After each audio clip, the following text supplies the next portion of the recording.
Oke, assalamualaikum warahmatullahi wabarakatuh. Waalaikumsalam warahmatullahi wabarakatuh. Gimana kabarnya? Sehat semuanya? Oke. Ya, hari ini kita akan bahas materi kita tentang riba ya. Tentang riba, materi sudah saya kirim ya. SIM ya, mudah-mudahan sudah dibuka gitu ya. Ada hal yang di luar materi itu. Oke, sebelumnya kita awali dengan baca basmalah. Bismillahirrahmanirrahim. Raditu billahi robba wa bil islami dina wa bi muhammadin nabiyya wa rasulah.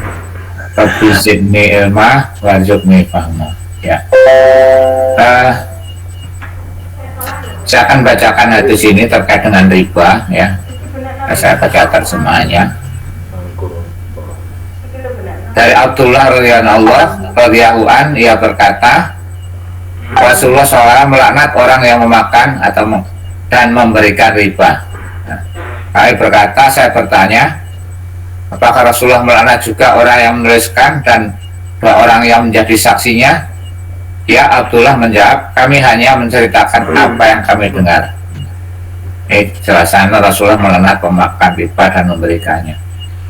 Kemudian dari riwayat yang lain dari Jabir radhiyallahu anhu, ia berkata Rasulullah SAW melaknat orang yang memakan atau mengambil riba, memberikan, menuliskan, dan dua orang yang menyaksikannya. Ia berkata mereka bersatu sama hukum ya, jadi pelaku riba itu baik dia yang mengambil, memungut atau memberikan, dan juga menuliskan dan saksinya. Nah, itu kena hukum yang sama. Kemudian hadis yang lain terkait dengan riba ini dari Abu Hurairah radhiyallahu anhu, ia berkata Rasul bersabda, akan datang kepada umat manusia suatu masa di mana mereka terbiasa makan riba. Barang siapa tidak mengambilnya, ia akan terkena debunya. Hadis riwayat Nasai. Kemudian ini yang cukup mengejutkan dari Abu Hurairah radhiyallahu anhu, ia berkata Rasulullah bersabda, riba adalah 70 dosa. Nah, dosanya yang paling ringan adalah sama dengan dosa orang yang berzina dengan ibunya. Hadis riwayat Ibnu Majah. Ya. Ini riba yang mempunyai 73 pintu ya, ketika ancaman riba ya, hadis Ibnu Majah.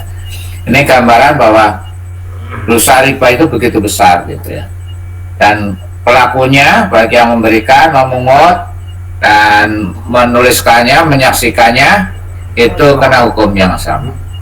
Nah, ini dari beberapa hadis kita dapatkan uh, ajaran yang demikian dari Rasulullah SAW. Ya. Oke ya. Nah, ini dari beberapa hadis yang perlu kita lihat. Kemudian untuk selanjutnya saya minta dari Mbak Kintan, coba Kintan. Halo. Iya, Pak. Tolong dibaca surat Ar-Rum ayat 39. Surat Ar-Rum, Pak. Ya, Ar-Rum 39. Ya, 39. Ya.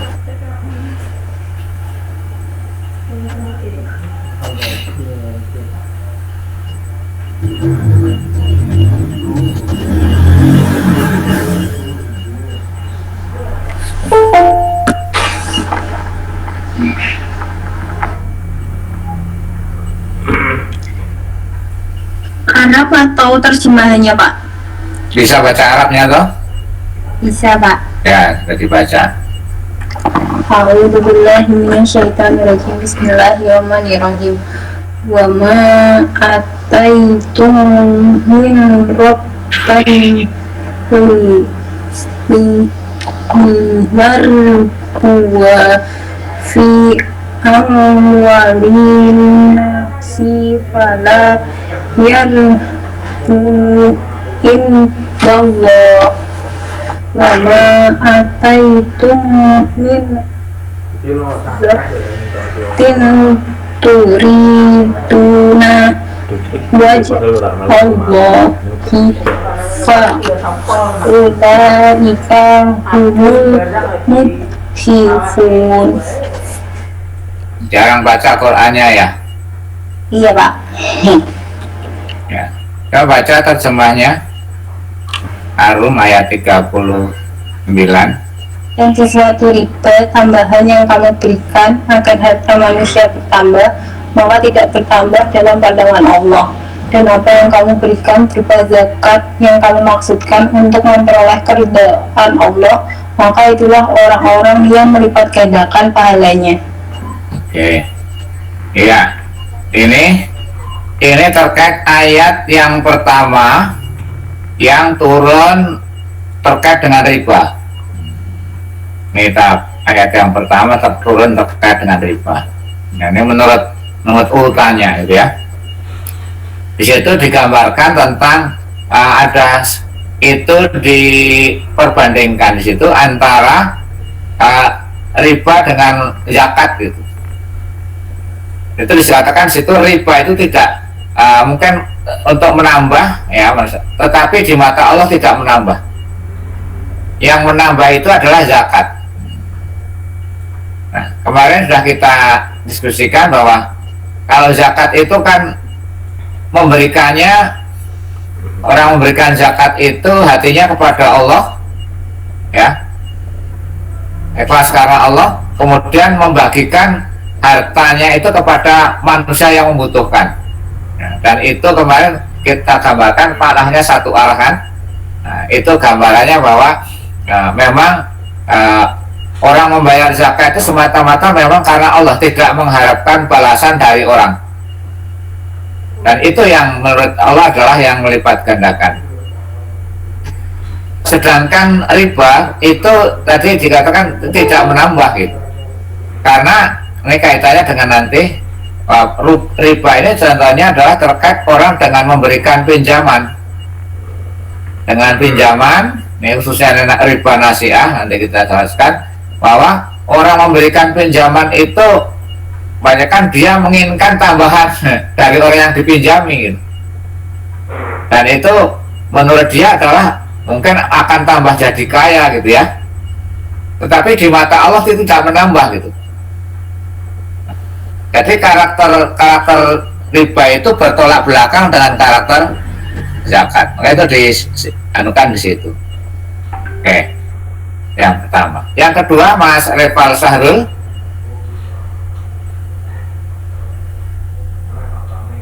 Iya, Pak.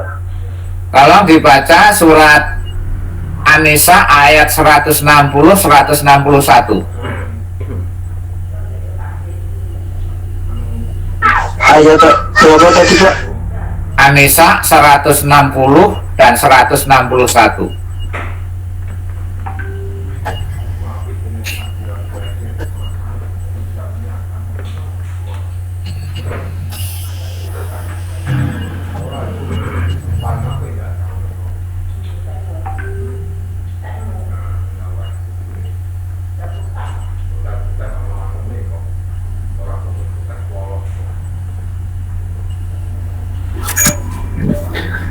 A'udzu billahi minasyaitonir rajim. Bismillahirrahmanirrahim.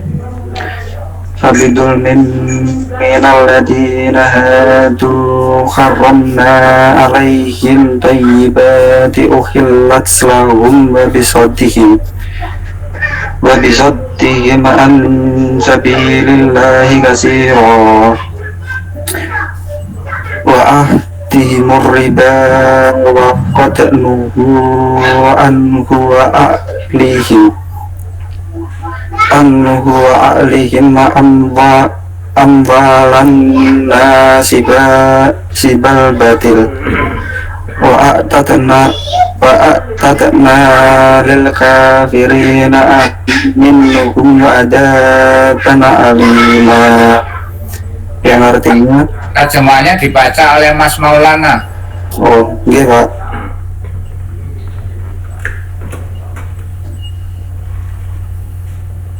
Maulana Ibnu Gasena. Pak, mohon maaf Pak, saya ini lagi di jalan Pak, habis pulang kerja, pulangnya telat Pak. Oke. Apunten ya Pak ya. Mas David Anwar. Baik Pak. Untuk kemarin ayat 160. Karena kezaliman orang-orang Yahudi, kami haramkan bagi mereka makanan yang baik-baik yang dahulu pernah dihalalkan, dan karena mereka sering menghalangi orang lain dari jalan Allah. Ayat 161.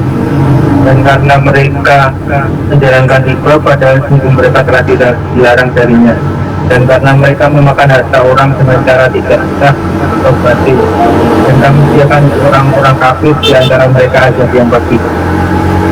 Ya. Ini dua ayat ini belum melarang secara jelas di situ. Itu baru sindiran-sindiran ya.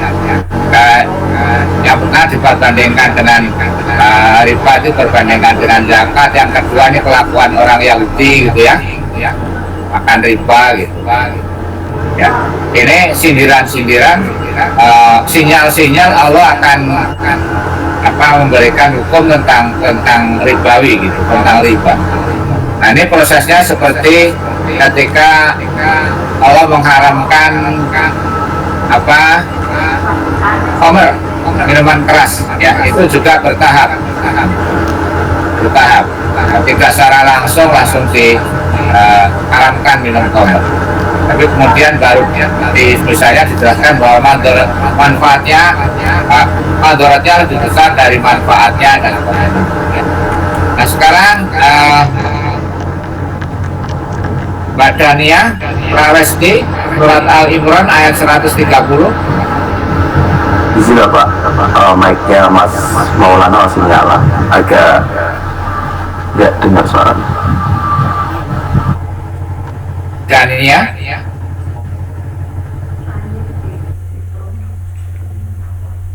Dania. Lu? Ya Pak. Ya. Surat Al-Imran ayat 130. Surat apa Pak? Ali Imran. Oh iya Pak.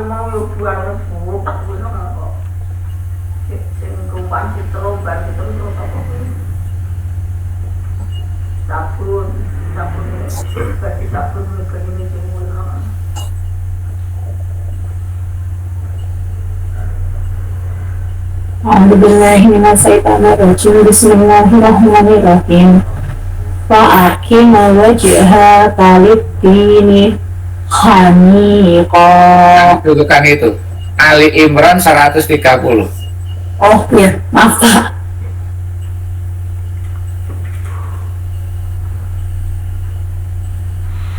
Ya ayyuhalladzina amanu.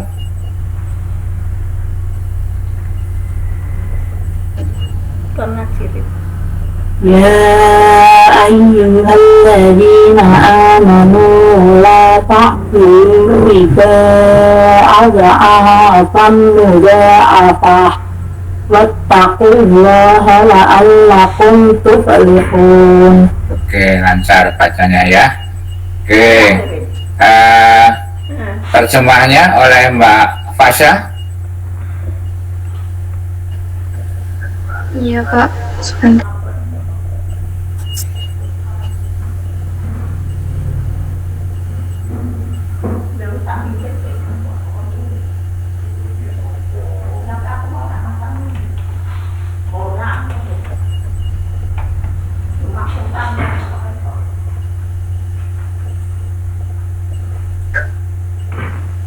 Janganlah kamu memakan riba dengan berlipat ganda dan bertakwalah kepada Allah agar kamu beruntung. Quran Surat Al-Imran ayat 130. Ya ayyuhalladzina amanu la ta'kulur riba adha'afan mudha'afah wattaqullaha la'allakum tuflihun. Orang beriman bertakwalah kepada Allah, dan yang orang beriman janganlah memakan riba berlipat ganda. Ya, bertakwalah kepada Allah, dan itulah yang orang yang beruntung. Nah ini ayat yang ketiga yang terkait dengan ini sudah jelas mulai mengharamkan. Ya, janganlah kamu makan riba yang berlipat ganda. Gitu. Ya. Ini turun pada tahun ke-3 Hijriah. Ayat ini turun pada masa ke-3 Hijriah. Berarti di Madinah ya, itu mulai mengharamkan riba. Tapi di sini berlipat ganda gitu ya, yang berlipat ganda. Tapi pertanyaannya, apakah yang tidak berlipat ganda itu kemudian tidak dilarang gitu? Nah, untuk menjawab ini baca Mas Yaki surat Al-Imran 278, Al-Baqarah 278.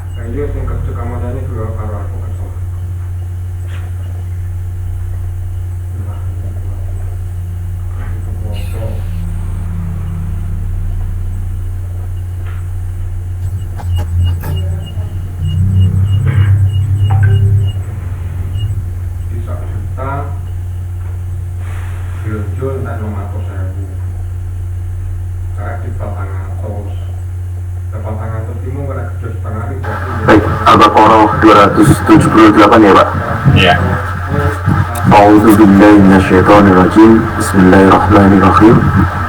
Ya ayyuhalladzina amanu taqullaha wa dharu ma baqiya minar riba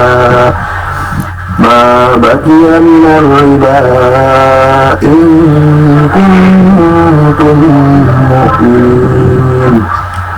Iya. Aulia dibaca artinya.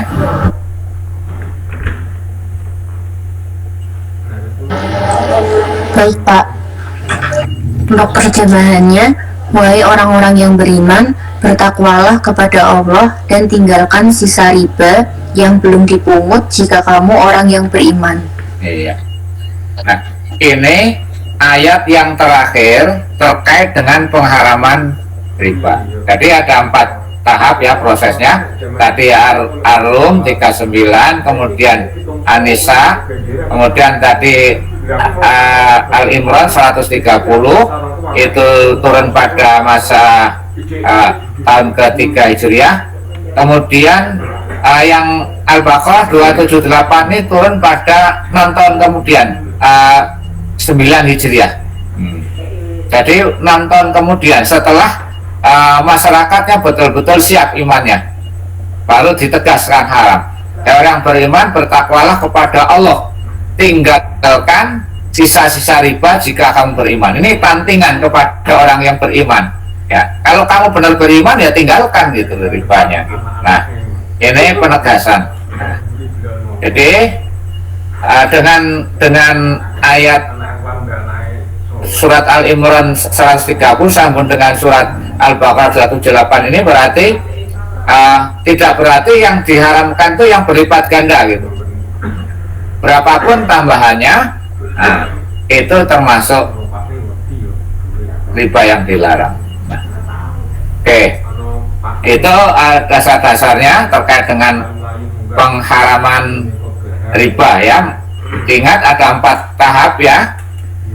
Turun surat Ar-Rum, kemudian An-Nisa Ar-Rum 39, An-Nisa 160 161, Al-Imran 130 dan surat Al-Baqarah 278 itu tentang pengalamannya ya. Oke. Nah,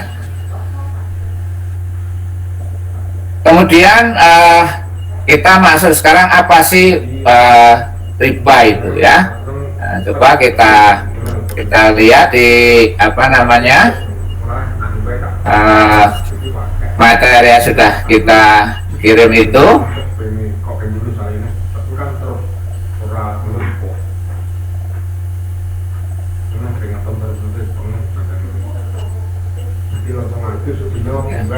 Bisa dilihat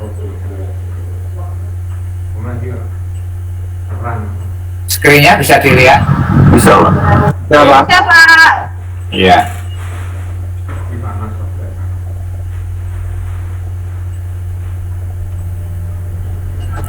Nah,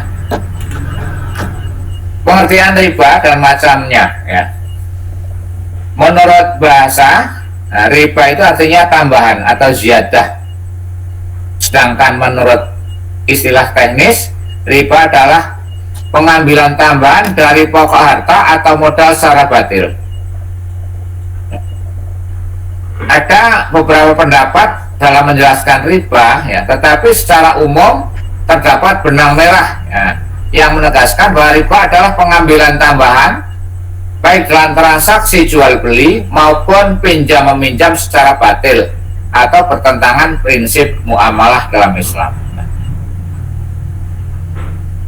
Menurut fikih muamalah, ya, fikih muamalah dalam ini adalah riba ada 2 macam secara garis besar ini. Ada riba nasi'ah dan ada riba fadl. Apa riba nasi'ah? Ya.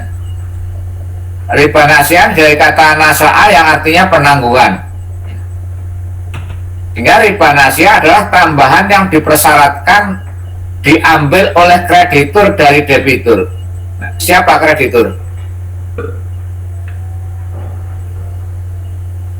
Yang bisa jawab kreditur?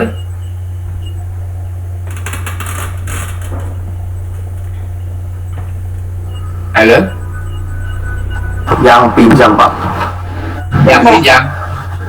diambil oleh kreditur. Jadi kreditur itu yang meminjami. Nah, berarti orang yang meminjami. Jadi ini lender. Kreditur itu lender, orang yang meminjami, debitur itu borrower. Ya. Sebagai imbalan penangguhan waktu yang diberikan oleh pihak kreditur untuk melunasi hutang. Ya. Baik ketika akad hutang itu dilakukan maupun debitur meminta penangguhan. Oleh karena itu riba nasi'ah ini juga disebut dengan riba pengunduran waktu. Maksudnya menambah atas pengunduran waktu. Semakin panjang waktunya, tambahan pembayarannya semakin besar. Nah, jenis riba ini juga dikenal dengan riba Quran ya. Riba nasi'ah dikenal dengan riba Quran karena pengharamannya ditegaskan oleh nas Al-Quran seperti tadi dalam surat Al-Imran dan surat Al-Baqarah ya. Dan juga dikenal juga dengan riba jahiliyah, sebab jenis ini telah dikenal di zaman jahiliyah. Riba nasi'ah, riba Quran, riba jahiliyah, dan lagi riba daim atau riba utang. Nah, ini muncul di dalam operasinya soal utang piutang. Ada berapa? Satu nama itu riba nasi'ah, riba pengunduran waktu, riba Quran, ya, riba jahiliyah, dan riba dain, ya. Nah, ada 5 nama ya untuk hal yang sama. Ini dari hadis. Kemudian setiap utang yang menarik keuntungan adalah riba. Ini. Jadi setiap penambahan yang melebihi ukuran utangnya itu adalah riba yang diharamkan. Setiap tambahan berapapun kecil jumlahnya termasuk riba. Kemudian yang kedua adalah riba fadl. Riba fadl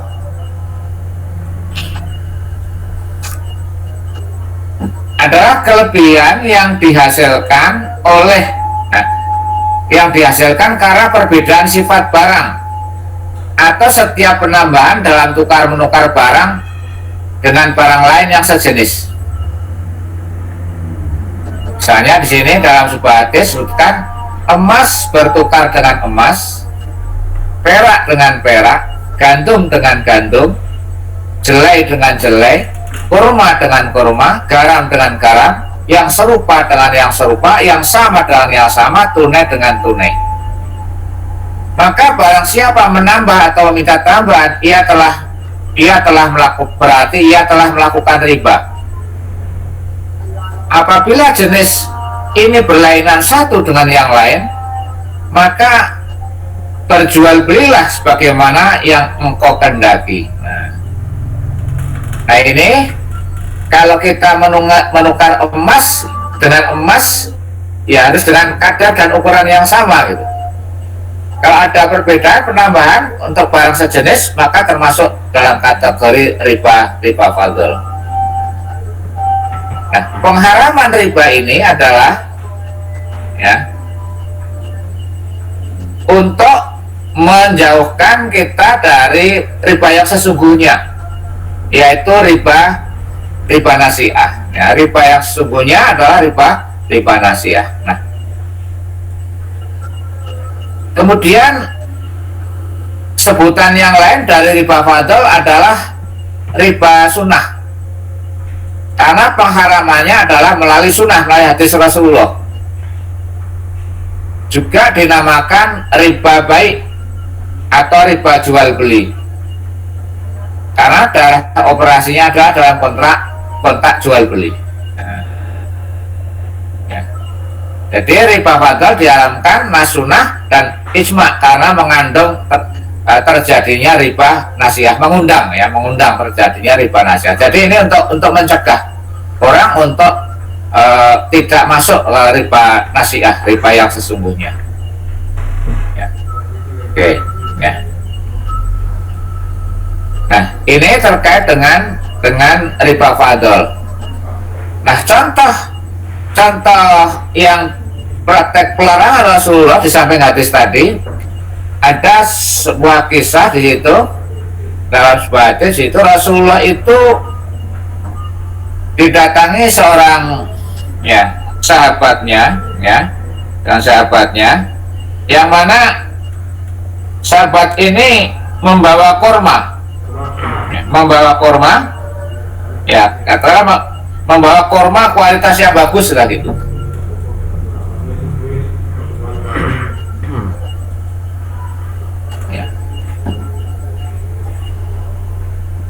Nah, kemudian Rasulullah bertanya, Rasulullah tahu bahwa orang tadi yang datang itu dia menanam kurma bukan jenis kurma yang dia bawa itu.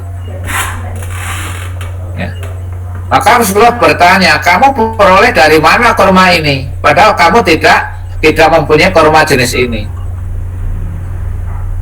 Nah, orang tadi menjawab, saya tukarkan 2 sak kurma. Saya tukarkan 2 sak kurma. 2 sak itu 2 kantang, ya ukuran kira-kira 2,5 kilogram. 2 ukuran kurma yang dia miliki ditukarkan dengan 1 sak kurma jenis yang dia bawa kepada Rasulullah itu. Maka Rasulullah mengingatkan jangan lakukan itu. Nah itu kan sama-sama kurma gitu ya, maka mestinya penukarannya harus sama, kurma dengan kadar yang ukuran yang sama. Nah, kalau kamu menghendaki kurma yang bagus itu, kemudian Rasulullah menyampaikan dalam bahasa bebasnya itu, kalau kamu menginginkan kurma yang bagus, maka jualah kurmamu, kemudian kamu belikan kurma yang kamu inginkan gitu. Itu tentang contoh jelas ya, pengalaman tentang riba fadl.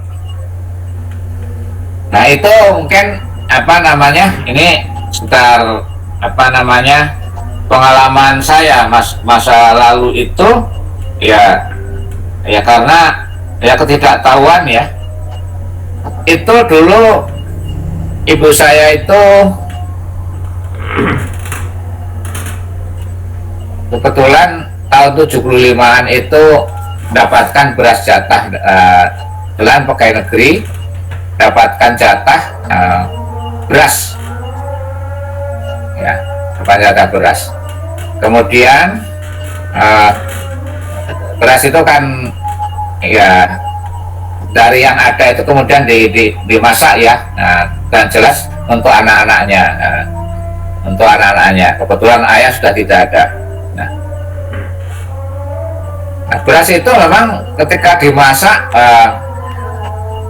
berkembang gitu ya, istilahnya melar gitu ya, dan dimakan anget itu ya lembut gitu ya.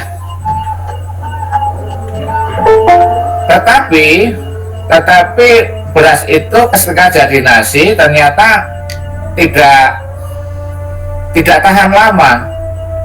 Dimasak pagi, siang sudah jemek ya, sudah berair gitu, tidak layak dimakan lagi. Padahal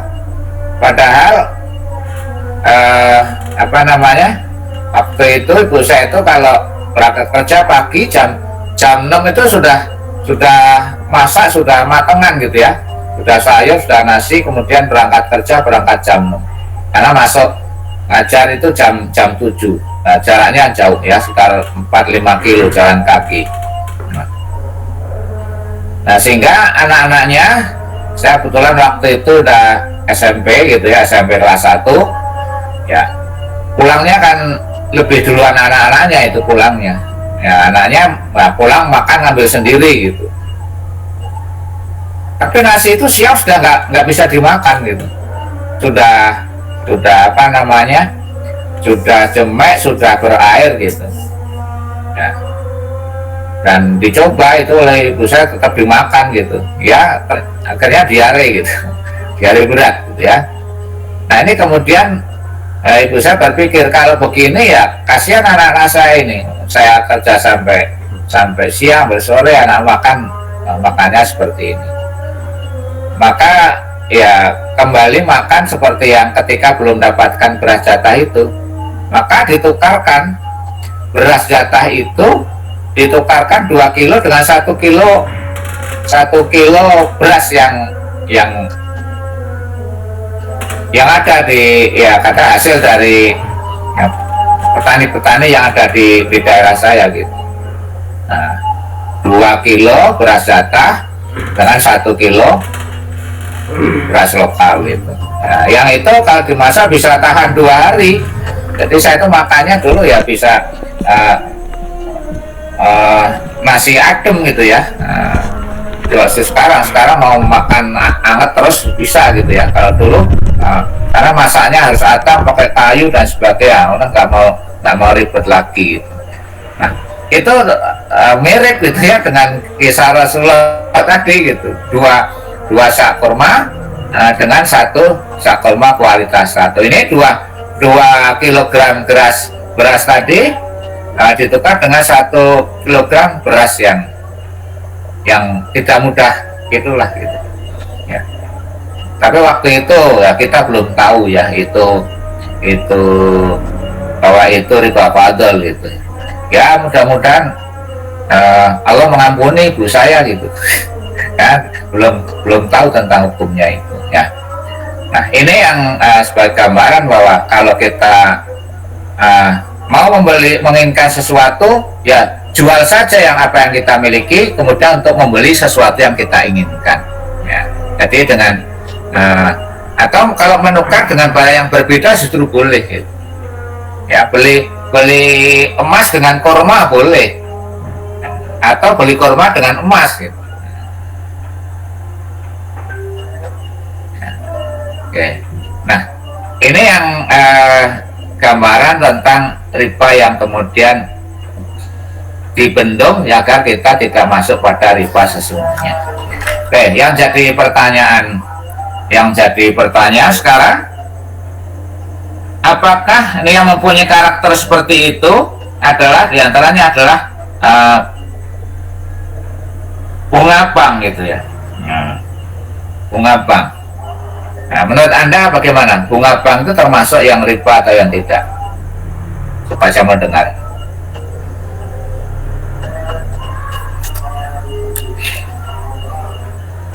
Silakan. Sini Pak. Yeah. Riba Pak. Riba. Alasannya? Ada pertambahan nilai di sana. Penambahan? Kenapa? Tambahan nilai atas jaminan penangguhan.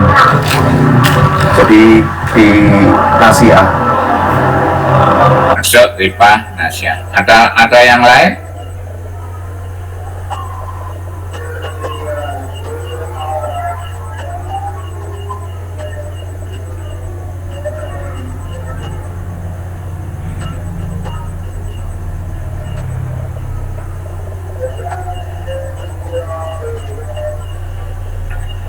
Enggak kan?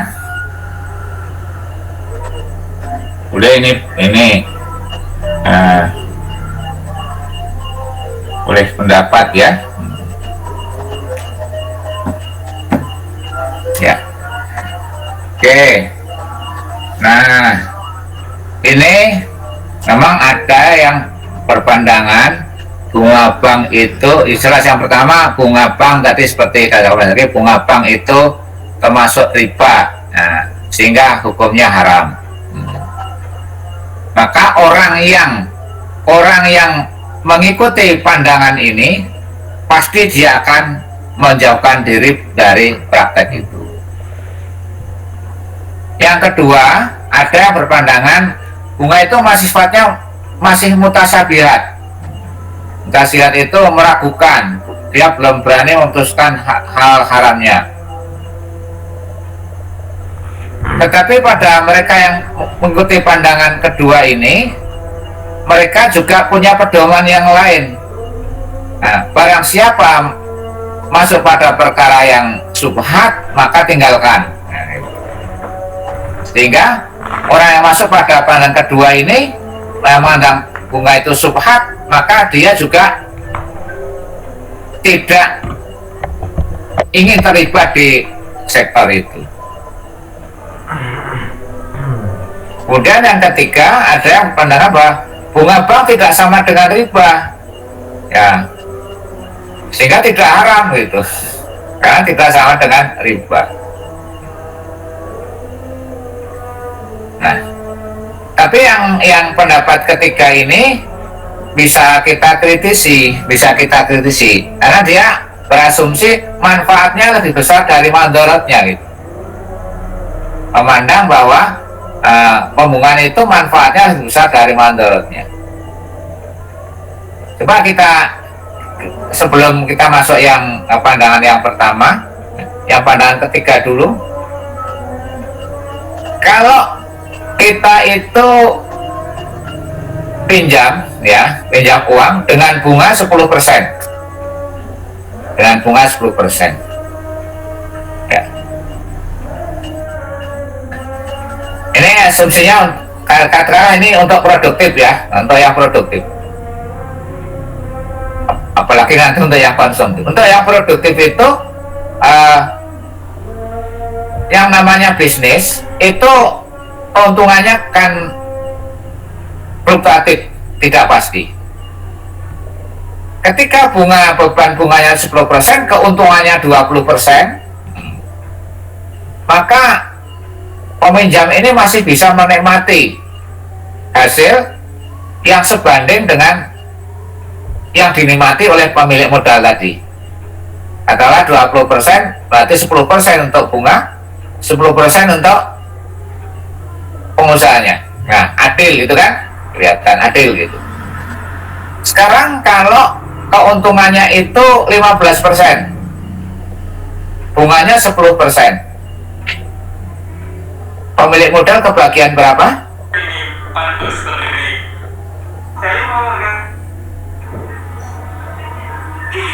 Halo? Kalau keuntungannya itu 15%, untuk bunga 10%, pemilik modal bisa menikmati sisa usahanya berapa?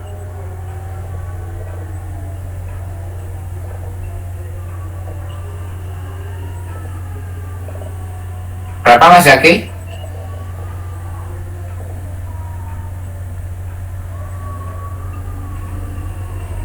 Bisnis keuntungannya 15%, bayar bunga 10%. Pelaku usaha menikmati keuntungan berapa?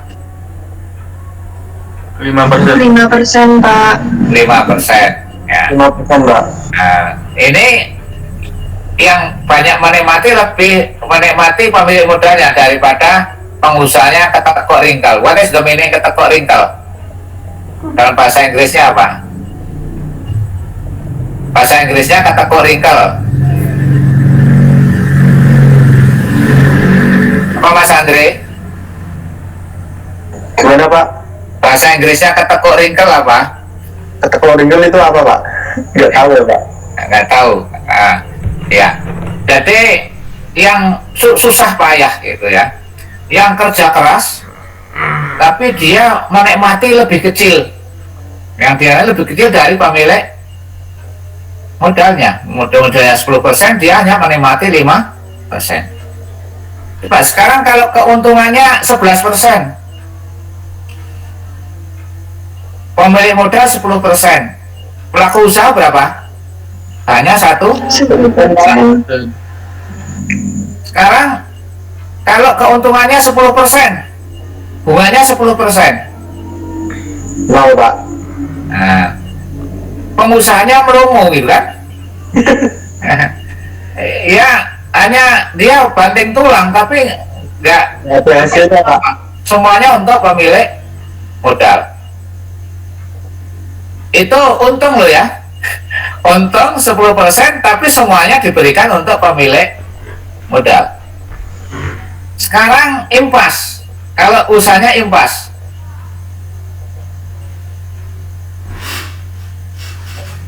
apa impas? Ini bahasa manajemen keuangan loh ya.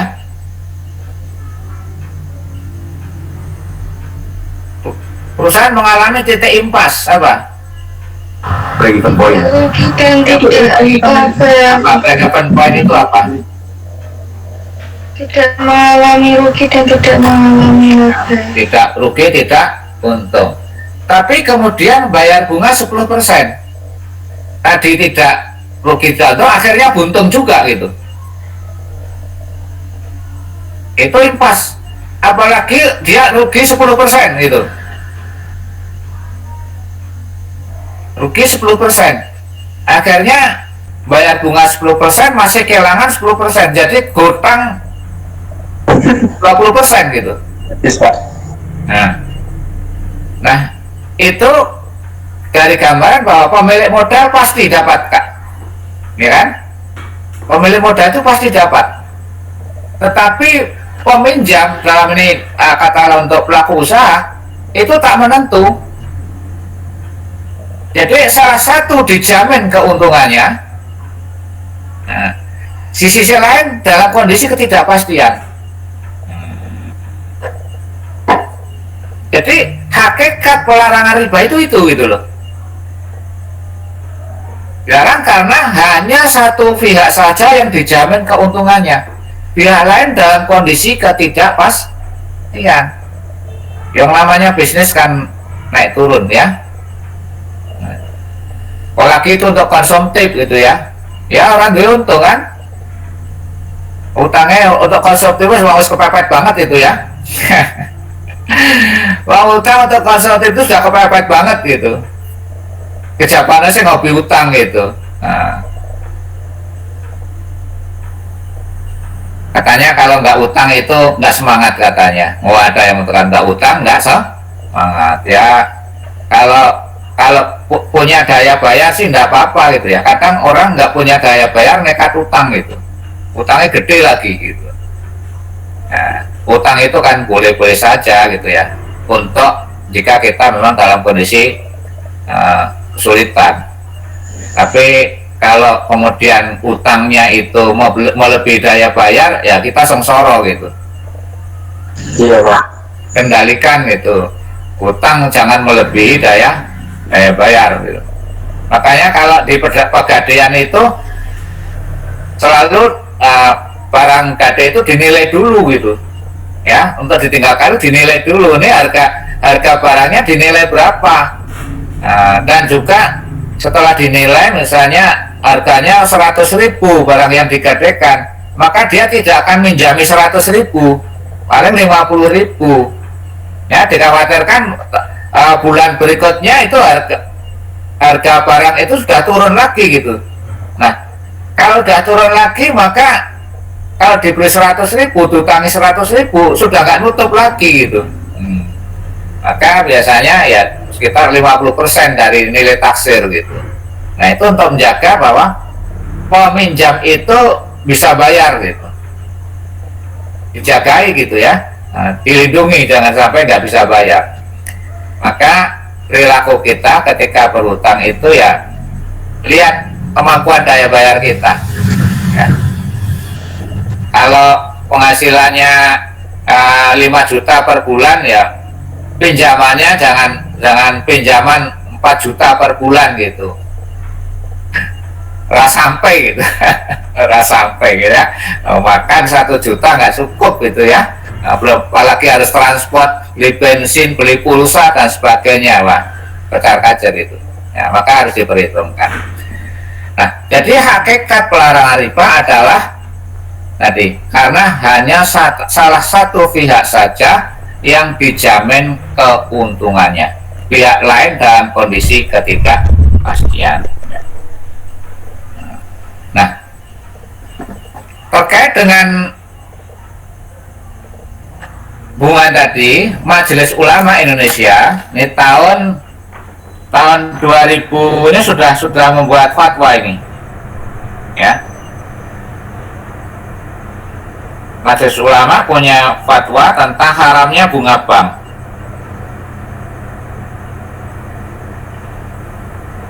Tahun 2004, fatwa Majelis Ulama nomor 1 tahun 2004 tentang bunga atau interest atau faidah.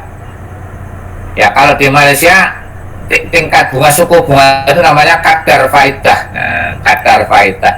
Jadi yang meminjami minta faidah, minta manfaat gitu. Nah, makanya kalau suku bunga berarti kadar faidah. Nah, ini Majelis Ulama tahun 2004 sudah memutuskan bahwa bunga itu bunga bank itu termasuk riba yang diharamkan. Nah, ini Majelis Ulama ya. Nah, tapi kan ada kebetulan fatwa Majelis Ulama itu kan tidak mengikat gitu. Yang mau mengikuti ya silakan, karena memang Majelis Ulama itu harapannya adalah untuk menyelamatkan umat dari hal-hal yang diharamkan gitu. Yang mengikuti ya ikuti gitu ya, yang tidak ya urusan masing-masing gitu. Ada yang kemudian mengatakan tidak haram, saya mengikuti yang tidak haram, itu urusan masing-masing ya, itu. Ya, jadi ya kaitannya dengan ini ya apa namanya, haramnya bunga ini ya di Indonesia variatif banget. Ada yang mengatakan bahwa tidak riba, saya mengikuti ulama. Kiai itu mengatakan tidak riba, saya ikut kiai saya, ya itu urusan masing-masing gitu ya. Jadi nggak usah apa namanya ribut gitu ya. Nah, itu urusanmu ikut kiaimu lah. Nah, kebetulan, nah kalau saya berpandangan bahwa putusan majelis itu lebih sempurna daripada keputusan individual gitu. Ya. Dan kemudian fatwa majelis ulama ini menjadi standar untuk implementasi bank syariah gitu. Nah, gitu loh. Ini bank syariah supaya punya landasan gitu. Maka dikeluarkan fatwa itu. Ya. Sehingga operasional bank syariah itu tidak menggunakan praktek tadi pembungaan uang. Ya. Jadi saya kebetulan ini ya, saya bacakan ya keputusannya ya. Nanti saya kirim ke grup coba. Saya dibaca fatwanya.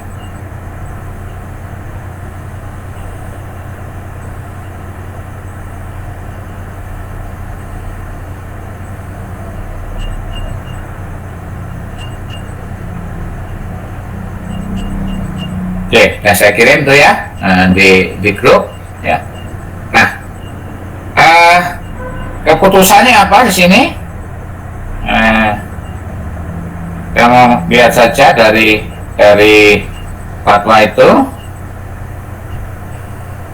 Mempertimbangkan jelas di landasannya adalah dia dari merujuk dari Al-Quran, kemudian dari hadis, kemudian dari pandangan para ulama, kemudian kaidah fikih. Nah, biasanya empat hal itu menjadi pertimbangan ketika memutuskan. Nah, ini ya, memutuskan situ menetapkan bahwa fatwa tentang bunga, interest atau faidah.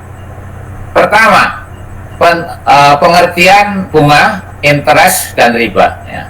Satu, bunga, interest atau faidah adalah tambahan yang dikenakan dalam transaksi pinjaman uang atau al-qard yang diperhitungkan dari transaksi pinjam uang ya, dari pokok pinjaman tanpa mempertimbangkan pemanfaatan hasil pokok tersebut berdasarkan tempo waktu ya, dipertimbangkan secara pasti di muka dan pada umumnya berdasarkan persentase sekian dari pokok pinjaman biasanya gitu. Dan yang kedua, riba adalah tambahan atau ziyadah tanpa imbalan yang terjadi karena penangguhan dalam pembayaran yang diperjanjikan sebelumnya. Dan inilah yang disebut dengan riba nasi'ah. Nanti kita singgung tadi. Ya. Kemudian kedua, hukum bunga atau interest. Praktek pembungaan uang saat ini telah memenuhi kriteria riba yang terjadi pada zaman Rasulullah, yaitu riba nasi'ah. Dengan demikian, praktek pembungaan uang termasuk salah satu bentuk riba, dan riba itu haram hukumnya.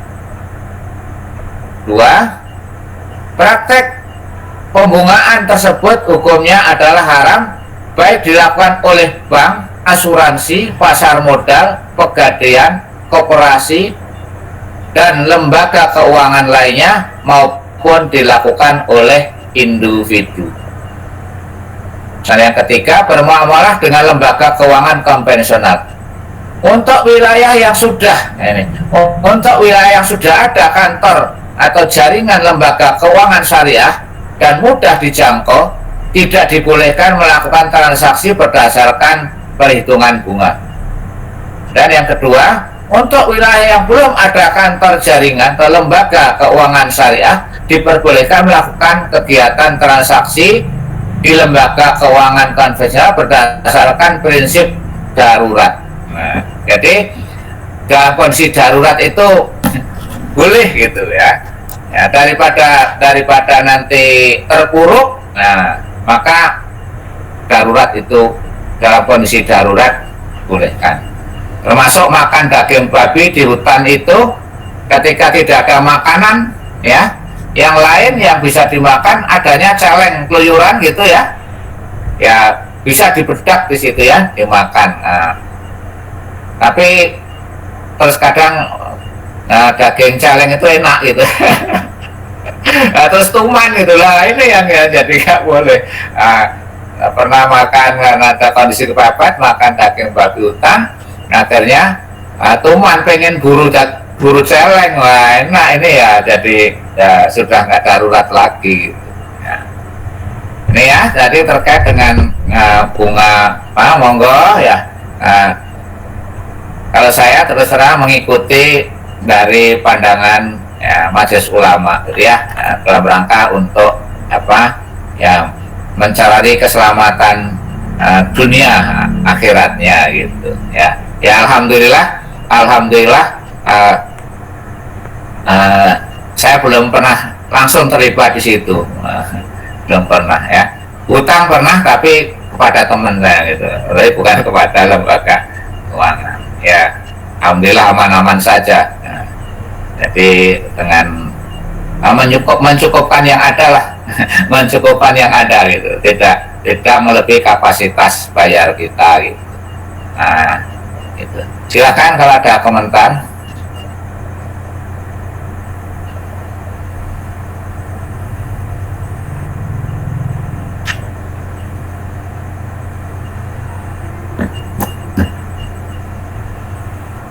Tadi kelas sebelumnya ramai diskusinya, kelas sebelumnya. Nah, tapi kelas ini kok sepi ya? Atau masih pada di jalan juga ini semuanya? Tadi masih di jalan. Sudah sampai rumah Mas tadi yang di jalan? Alhamdulillah sudah, Pak. Oke, alhamdulillah lancar ya, selamat sampai rumah. Ya masih mengikuti kuliah juga ya, luar biasa ya. Sambil jalan tetap dengarkan ya. Nah, walaupun ketika ditanya ya berbahaya ya, jawab ya di jalan. Iya, Pak. Lagi nyetir gitu ya. Iya, Pak. Oke ya, saya maklumi yang tadi seperti itu. Ya. Silakan. Ya, Pak. Pak, saya mau bertanya, Pak. Iya. Sebagian ulama kan mengatakan pinjaman bank itu ada yang haram, ada yang enggak, Pak. Iya. Nah, untuk sebagai pelaku UMKM atau pengusaha menengah ke atas itu kan pasti dia perlu pinjaman bank. Itu gimana, Pak, dalam hal baiknya, Pak? Kalau nggak pinjam bank itu susah, Pak, kita mendapatkan modal. Ya. Sekarang banyak alternatif kan? Banyak alternatif lah itu. Ya. Cuman komitmen dulu. Kita meyakini bunga itu sama dengan riba atau tidak. Kalau meyakini bunga tidak sama riba ya ikuti saya dengan keyakinannya itu kan. Tapi bagi yang mereka yang memang meyakini mengikuti pandangannya bunga riba ya sedapat mungkin berusaha menghindari gitu. Nah, bagi yang memang meyakini bahwa bunga itu riba. Bagi yang tidak ya tidak ada soal kan. Nah, tapi kalau kembali ke saya katakanlah ya, kalau saya memang berpandangan ikut mengikuti pandangan yang mengatakan bunga itu riba, sehingga ya tidak ikut ke sana. Dan perlu saya sampaikan bahwa lahirnya bank syariah, lahirnya bank Islam pertama di Kairo itu dulu ya karena berdasarkan pada keputusan konferensi yang mengatakan bunga itu adalah termasuk riba yang haram. Maka umat Islam harus punya lembaga keuangan tersendiri gitu. Nah, itu tahun 70-an. Ya, tahun 70-an. Nah, itu kemudian berkembang ya. Akhirnya di Indonesia baru berdiri tahun 92 gitu kan, Bank Muamalat kan. Malaysia 10 tahun di depan kita, tahun 82. Berarti 10 tahun setelah konferensi itu. Nah, itu. Ya, itu dalam rangka adalah menyelesaikan itu. Dan itu diperjuangkan di Indonesia, diperjuangkan oleh para termasuk majelis ulama dan para cendekiawan muslim. Dan itu ada Pak Harto waktu itu ya yang kemudian mengizinkan, namanya tidak pakai bank Islam tapi pakai menggunakan bank muamalat, karena waktu itu masih orang fobia dengan Islam gitu. Nah, fobia dengan Islam. Nah, dikhawatirkan itu ya ditolak ya, awal dengan nama bank Islam ditolak karena fobia. Nah, dengan itu ya ada jasa itu. Walaupun Pak Harto di situ ada jasanya, lahirnya bank syariah yang pertama di Indonesia itu. Ya. Nah, itu tahun 92. Nah, baru sekarang sudah berapa tahun itu? 92. Sekarang 2022 ya. 32 tahun ya. Nah, 32 tahun. Tapi bank konvensional rumahnya dari itu sudah 100 tahun lebih kan. Ya. Ya. Nah, itu perjuangan para ulama. Nah, sampai sekarang asetnya masih kalah jauh dengan bank konvensional. Ya, kita market share-nya baru 5-6% gitu. Tadi itu. Ya masih kecil, tapi terus berjalan gitu ya.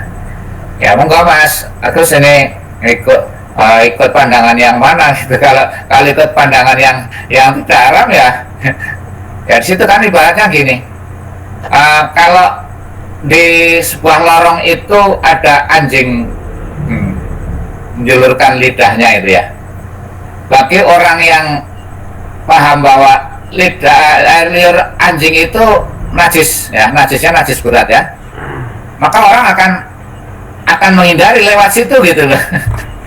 Ya, bukan karena takutnya, tapi karena kena najisnya itu gitu. Kalau senggol itu tiba-tiba mendekat, nah nyenggol, nah najisnya kan luar biasa. Nyucikannya kan sampai 7 kali gitu ya.